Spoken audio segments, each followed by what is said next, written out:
तमाम खबरों के साथ न्यूज 24 छत्तीसगढ़ से मैं हर्षवर्धन आप सभी का स्वागत करता हूं। आइए एक नजर आज की सुर्खियों पर। राज्यपाल ने मुख्यमंत्री को लिखा पत्र, शराब के कारण हो रहे अपराधों पर जताई चिंता। घर वापस आने के लिए पैसे नहीं थे, सरकार ने देवदूत बनकर की मदद। अपनी जमीन पर कदम रखते ही वीरेंद्र हुए चिंता मुक्त। आज सिम्स में सोशल डिस्टेंसिंग का पालन करते हुए मनाया गया नर्सेस डे।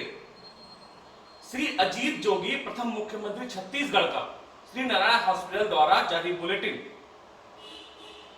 सिम्स के कोविड-19 के मामलों में नियुक्त नोडल अधिकारी एवं एचओडी और पीआरओ सिम्स डॉक्टर आरती पांडे का जनता के लिए संदेश।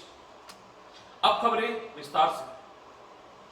रायपुर, शराब मिलना प्रारंभ होते ही कई नियमों के उल्लंघन होने की शुरुआत हो चुकी है। कई शराब की दुकानों में जहां सोशल डिस्टेंसिंग का पालन नहीं हो रहा, वहीं शराब के कारण दुर्घटना और अपराध बढ़ रहे हैं।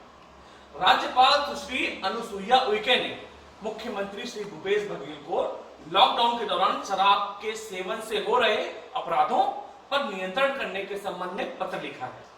राज्यपाल ने इस संबंध में प्राप्त विभिन्न ज्ञापन उल्लेख करते हुए आग्रह किया है कि इस संबंध में शासन स्तर पर उचित नीतिगत निर्णय लिया जाए, ताकि लॉकडाउन के दौरान मद्यपान से उत्पन्न आपराधिक गतिविधियों एवं दुर्घटनाओं पर नियंत्रण किया जा सके। बिलासपुर, ईटा भट्टा में काम करते हैं गुजरात गए वीरेंद्र का लॉकडाउन में बुरा हाल था। जो पैसे उसने कमाए थे वह धीरे धीरे खत्म हो गए थे। गुजरात से अपने गांव आने के लिए ना कोई साधन था और ना ही पैसे ही। उनकी चिंता बढ़ती जा रही थी, क्योंकि उसके साथ साथ माँ, बहन, भाई और उसके बच्चे भी इस परेशानी से गुजर रहे थे। तभी छत्तीसगढ़ सरकार ने देवदूत बनकर उनकी मदद की और उन्हें घर पहुंचाने के लिए ट्रेन की व्यवस्था की।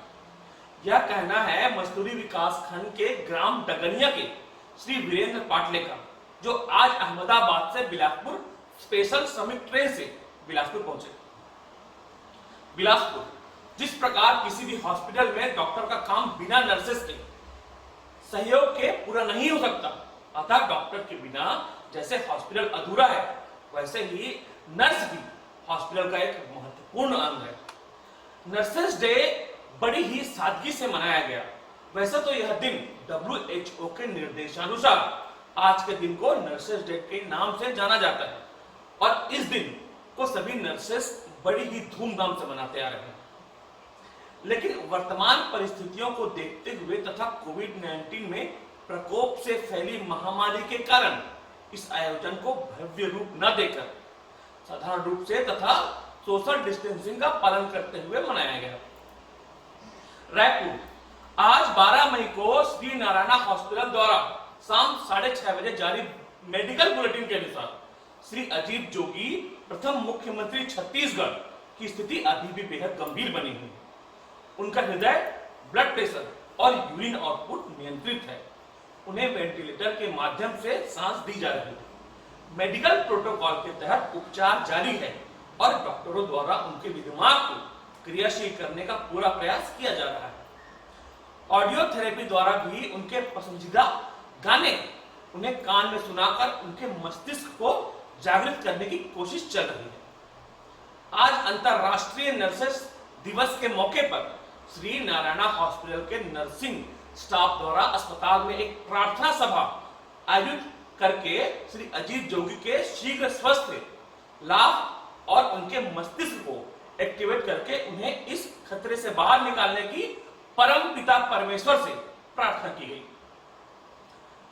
आइए खास मुलाकात में आपसे मिलवाते हैं सिम्स के कोविड-19 के मामलों में नियुक्त नोडल अधिकारी एवं एचओडी और पीआरओ सिम्स डॉक्टर आरती पांडे और सुनते हैं जनता के लिए उनका संदेश और उनके विचार। एम्स से लगातार मरीज ठीक हो रहे हैं, ये बहुत खुशी की बात है। इसके बारे में आपके विचार क्या हैं? इसके बारे में हम यही बोल सकते हैं कि जो एक तो उपचार चल रहा है वो बहुत सही डायरेक्शन में चल रहा है। दूसरा, कुछ लोगों की इम्यूनिटी भी है जो उनको मतलब डिसीज़ को ज़्यादा डिटोरेट नहीं होने दे रही है ना। तो ये हमारे लिए खुशी की बात है कि हमारे मरीज बहुत जल्दी ठीक होकर जा रहे हैं। इसमें हम एम्स के और एम्स के डायरेक्टर डॉक्टर नवल सबको भी धन्यवाद। बिलासपुर में जिला चिकित्सालय है और सिम्स है। लोग जो गरीब लोग हैं या फिर जो मिडिल क्लास के लोग हैं, वो आने से अभी भी डर रहे हैं कि सिम्स में जाने से अभी भी कोरोना का मुझे खतरा है। उनको आप क्या संदेश देंगे?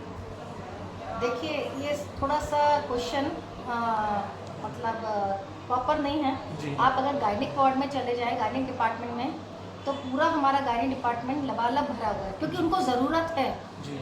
है ना। और जिसको अभी ज़रूरत नहीं है तो वो भी कोशिश कर रहा है कि हम लोग ना निकले, क्योंकि ये एक ऐसी बीमारी है जिसमें सोशल डिस्टेंसिंग और एक दूसरे से दूर रहना ज़रूरी है। तो उनको लगता है, क्योंकि हमारे यहाँ बहुत लोग आते हैं, बहुत गरीब मजदूर आते हैं, गरीब लोग आते हैं, सब तरह के पेशेंट्स आते हैं, तो वो भीड़ में कहीं उनको कोरोना ना पकड़ ले, ये डर हो सकता है। और ये डर होना भी चाहिए, जिससे कि सोशल डिस्टेंसिंग मेंटेन रहे। तो हमारे यहाँ आज की डेट में सभी वो आ रहे हैं जिनको वाकई में इलाज की ज़रूरत है।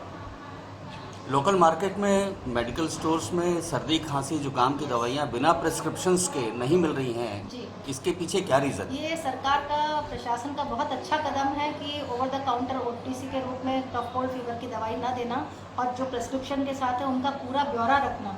इसके पीछे सबसे बड़ा रीज़न यही है कि अगर बाई चांस इसमें से कोई कोरोना पॉजिटिव हो और वो सर्दी खांसी सिंपल समझ के दवाई खा लेगा, तो हम उसको ट्रेस कैसे करेंगे फिर? तो उसको ट्रेसिंग के लिए प्रिस्क्रिप्शन और उनका पूरा डिटेलिंग मेंटेन करना ज़रूरी है, इसलिए इस काम को। एम्स से लगातार मरीजों को छुट्टी मिल रही है, ऐसा महसूस होता है कि कोई जादू की छड़ी उनके हाथ लग गई है। क्या कहना चाहेंगे?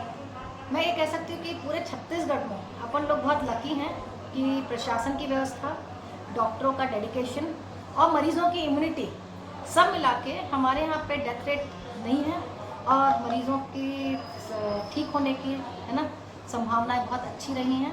और एम्स जो उनको सेवाएं दे रहा है वो बहुत अच्छी दे रहा है, इसलिए हमारे मरीज अच्छे हैं। कोरोना को लेकर आप आवाम को क्या संदेश देना चाहती हैं? देखिए, वैश्विक स्तर की बीमारी है और ये एक ऐसी छूट टाइप की बीमारी है कि जस्ट एक टच से एक दूसरे में चली जा सकती है।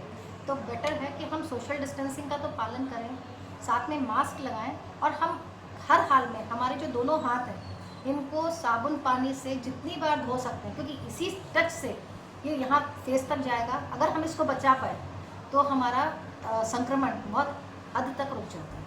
तो हम हाथों को क्लीन रखें। इवन घर में जैसे कोई कोरियर आता है, सब्जी हम लेके आते हैं, कुछ लेके आते हैं, हम भूल जाते हैं उस वक्त कि हम लिए। सपोज हमने केला भी खरीदा, हमने कोई सब्जी खरीदी, कुछ भी खरीदा, किसी से कुछ भी लिया, तुरंत उसको अपने हाथों को धोएं और उसको प्रॉपर्ली डिस्कार्ड कर दें। घर में इधर उधर अपन ना छोड़ें। तो ये छोटी छोटी जो प्रिकॉशंस है ये घर में बहुत ज़रूरी है। और मैं सबको यही बोलना चाहूँगी कि ये एक दिन में ख़त्म होने वाली बीमारी नहीं है, इससे अपने को बचाना है। तो सबसे पहले अपने को स्ट्रेस फ्री रखना है। जब हम स्ट्रेस में होते हैं तो हमारी इम्यूनिटी डाउन होती है।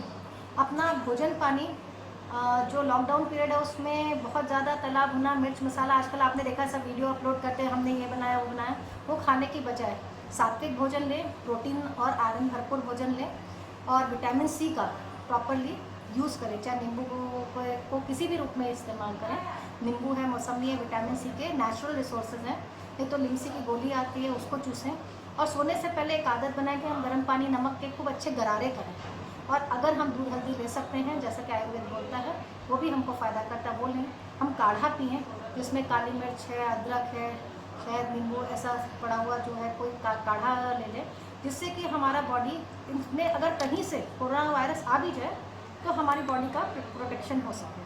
तो ये हमारे को छोटी छोटी फ़ायदे से हम अपने को बचा सकते हैं। अपना बचाव ही इस बीमारी का बचाव है, कि अगर हम बचाएंगे अपने को तभी हम बच सकते हैं। अगर हम सोचे सरकार हमको लॉकडाउन में रखे रहे या हम घर में बैठे रहे तो हमारी प्रॉब्लम सॉल्व हो जाए, तो नहीं। हमको इसको कोरोना के साथ जीना सीखना पड़ेगा, क्योंकि इसका कोई प्रिडिक्शन नहीं है कि कब तक चलेगा। क्योंकि 2 केस भी रह गए तो 2 से 20 से 2000 बनने में समय नहीं लगता है। तो हम अपने को बचाना सीखें, यही मेरा सबसे बड़ा। बहुत बहुत धन्यवाद मैडम, आपने अपना कीमती समय निकाल कर हमको दिया। बहुत बहुत शुक्रिया। धन्यवाद।